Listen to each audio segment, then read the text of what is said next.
Hello po, magandang araw po sa inyo. Na ito na naman po si Tatang Jo upang magpaabot na naman ng mga impormasyon tungkol pa rin po sa pangkalusugan. Ang pag-usapan po natin sa ngayon. Ang pag-usapan po natin sa ngayon ang balat naman ng sibuyas at balat ng bawang. Na ito'y tinatapon lang natin ito kapag tayo ay nagluluto. Pero yung pala ay mayroon pala itong malaking kapakinabangan sa ating pangkalusugan, ang balat ng sibuyas at balat ng bawang. At alam po niyo na ito pala ay mayaman sa vitamin A. At ito rin ay mayroon din siyang vitamin C at vitamin A. Kaya ang balat na ito ay nagtataglay din siya ng antioxidant. At mayroon din siyang anti-inflammatory property.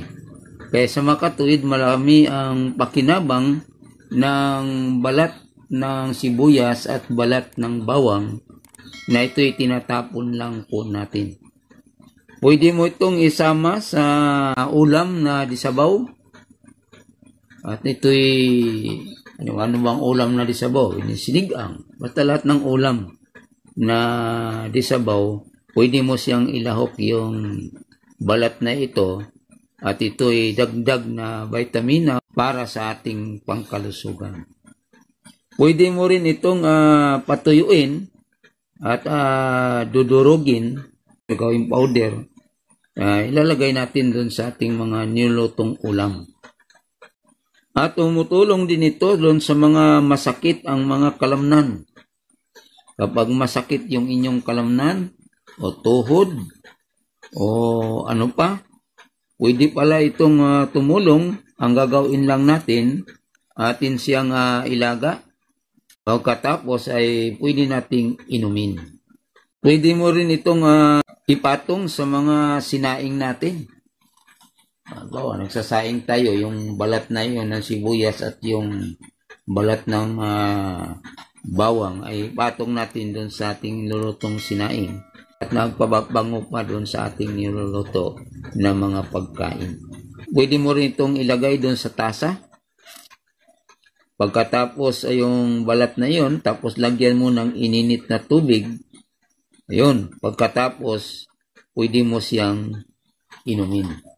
At tumutulong naman yun doon sa hindi ka makatulog.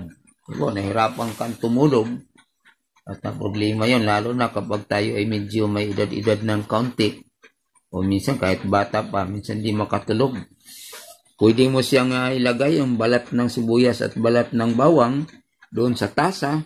Tapos lagyan mo ng nakulong tubig. Pagkatapos palamig-lamigin mo, tapos inumin mo bago ka matulog.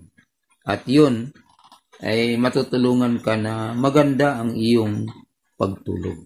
Ito rin ay mahusay din ito sa mga pampataba doon sa ating mga halaman. Sa halip na itinatapon natin yun, ilagay natin doon sa ating mga halamang tanim. At pwede siyang pampataba doon at marami siyang maitulong doon sa ating mga halaman. Ginagamit din ito para lalo na sa pagpakulay ng ating buhok.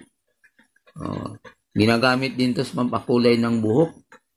At ang gagawin lang natin, ating ilaga yon yung balat ng bawang at balat ng sibuyas sa loob ng 1 oras.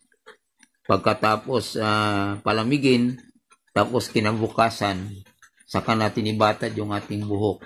Yun, maging buhok natin ay kulay brown. Diba? Gusto natin maging brown ang ating buhok. Maraming salamat mga kabraso sa inyong panonood, mga impormasyon na pinabot ko sa inyo na maaaring makatulong din ito sa atin. At maraming salamat sa inyong pag-subscribe at yung mga hindi pa po nag-subscribe, paki-subscribe na lang po kay Tatang Jo TV. Muli, magandang araw sa inyong lahat.